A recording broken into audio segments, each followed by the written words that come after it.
5 আগস্টই দ্বার খোলা হবে জুলাই স্মৃতি জাদুঘরের। চট্টগ্রামে জুলাই গণ অভ্যুত্থানে শহীদদের পরিবারের কাছ থেকে স্মৃতি স্মারক সংগ্রহ করতে এসে এমন তথ্য জানান সংস্কৃতি বিষয়ক উপদেষ্টা মোস্তফা সরোয়ার ফারুকী।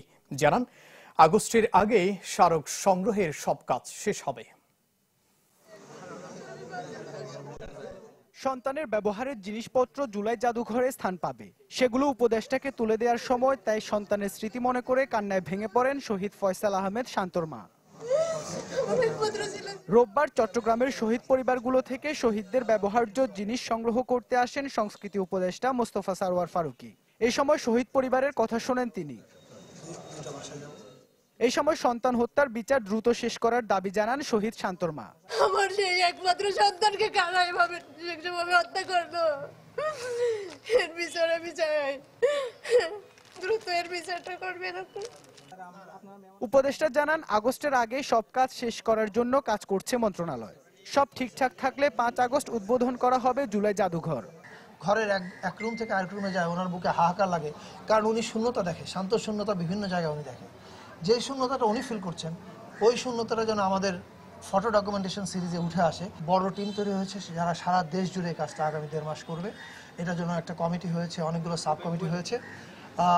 আশা করি আমরা 1.5 মাসের মধ্যে কাজটা শেষ করে জুলাই জাদুঘর ওপেন করতে পারবো 5 আগস্টের মধ্যে। আওয়ামী লীগের অপকর্ম সহ জুলাই আগস্টের হত্যাকাণ্ডের বিচার আজকে থেকে সারা বিশ্বও দেখছে। অপরাধের পাশাপাশি দল হিসেবে আওয়ামী লীগের বিচারও দ্রুত শেষ করার কথা পুনর্ব্যক্ত করেন উপদেষ্টা। জানালেন, সিস্টেমে নানা সীমাবদ্ধতার কথাও। নিয়মতান্ত্রিক জটিলতা এত ভয়াবহ, মানে ধর আমি দৌড়াই 100 মিটার গতিতে, নিয়ম আমাকে টেনে বলে যে দৌড়াও স্লো ম্যারাথনের গতিতে। এটা বাস্তবতা। সেই বাস্তবতার মধ্যেও কিন্তু আপনারা জানেন যে আজকে থেকে একটা মামলার বিচার কাজ শুরু হয়েছে।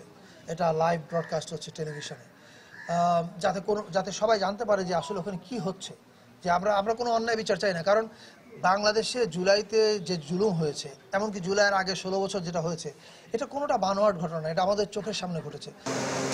এদিকে অন্য 2 শহীদ শহীদুল ইসলাম এবং মোহাম্মদ ফারুকের পরিবারের সাথে দেখা করে জিনিসপত্র সংগ্রহ করার কথা থাকলেও শেষ পর্যন্ত যেতে পারেননি উপদেষ্টা। আমার গায়ে পুরো রক্ত বেঁচে গেছি, বেঁচে যাওয়ার পর আমি আর কি করছে কি না করছে সেটা আমি আর জানি না। ইবেন মির, চ্যানেল 24, চট্টগ্রাম।